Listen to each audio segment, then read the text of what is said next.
Magandang araw mga kaibigan. Ito, biglang nagpasalamat si PBBM kay PRRD. Ano ba yan? Nakonsensya ba? Okay, anyway, ito may napanood akong vlog ni Jojo de Guzman. Ini-review niya, pinalabas niya yung panahon na ililibing ng Marcos Sr. Merong video, may kausap si BBM na grabe ang pasalamat niya kay PRRD. Okay, panoorin natin ito. May nasisihan at na-dismiss ng Supreme Court yung petition na itigil ang paglibing sa aking ama at matutuloy na ang paglibing sa kanya ng sa libingan ng mga bayan. Salamat din kami kay Pangulong Duterte sa kanyang tuluyang at matibay na suporta.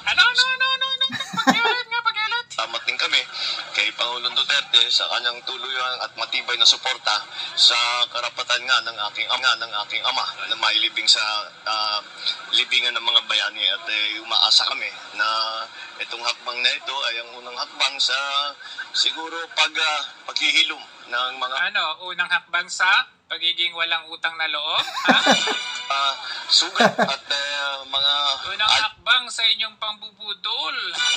Ibinalik ni PRRD ang imahe ninyo, Maraming mga naniwala na wala ngang kasalanan kayo. Pero ito pala ang unang hakbang para kayo naman bumalik na naman sa Pilipinas para sa pangalawang pagkakataong. May plano po ba kayong kailan nililibing? Yung mga plano, yung mga detalye ay wala Plano magnakaw? At pag-uusapan pa lang namin yan. At planong ibenta yung gold reserve natin? Sa ngayon ay hindi pa kami nag-uusap ng pamilya. Planong limasin ng pera? Planong kunin ng pera ng PhilHealth? Ay natigil lahat ng planning nung nagbigay ng planning plus flood control ba yan? Status quo anti-order ang Supreme Court at ipapagpatuloy na namin ngayon ito. Grabe, laking pasasalamat niya kay PRRD.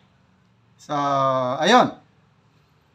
Mabuti nga at na-review, nailabas yan ni Jojo de Guzman. Grabing pasalamat niya. So, nasaan na ngayon yung pasasalamat?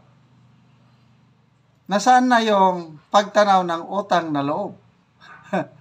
Grabe. Ang tumulong sa kanilang pamilya, yun ngayon ang inaapi. Tignan nyo ang ginagawa nila kay BP Sara. Pati na rin kay PRRD. Yung kanilang pag-iimbestiga sa Quadcom, sa War on Drugs. Ito ba ang ganti sa magandang ginawa ng Duterte family sa kanila? Ibinangon ng Duterte family ang imahe ng mga Marcos. Ang mga Marcos ngayon, pilit na sinisira ang mga Duterte. Okay, ito. May pahayag si PRRD. Kahapon, nasa libingan siya ng kanyang nanay. Tungkol dyan sa utang na loob.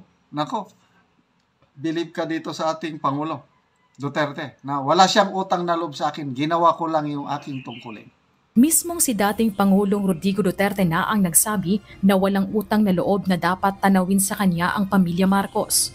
Kaugnay ng pagpapalibing sa mga labi ni former President Ferdinand Marcos Sr. sa libingan ng mga bayani.